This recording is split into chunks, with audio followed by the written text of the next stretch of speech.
實習生涯規劃等等呢方面工作。都同合作嘅中學，我諗都佔超過香港90%嘅中學都有某方面嘅一啲合作。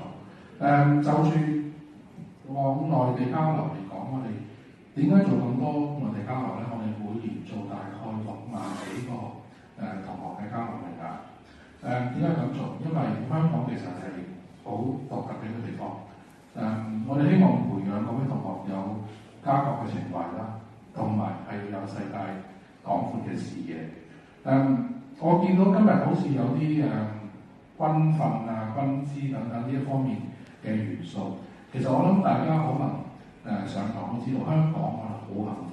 我哋作為一個兩制之下嘅特區，我哋唔需要肩負一啲外交嘅事宜啦，我哋唔需要去到肩負呢個保衛國家軍隊呢一方面嘅事，因為呢啲嘢我哋嘅祖國、我哋國家幫我哋承擔去做。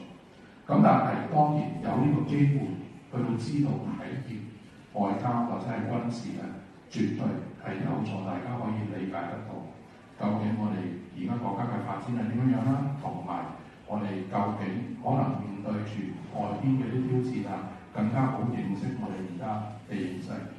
所以咧，我好期待聽一聽大家嘅分享。我自己都應該會體驗過呢啲，咁所以咧，期待你哋第一間嘅一啲點滴、一啲所聞。咁喺度咧，我就講咁多先。再次多謝主辦機構，再次多謝校長，今次俾個機會我嚟學下嘢聽。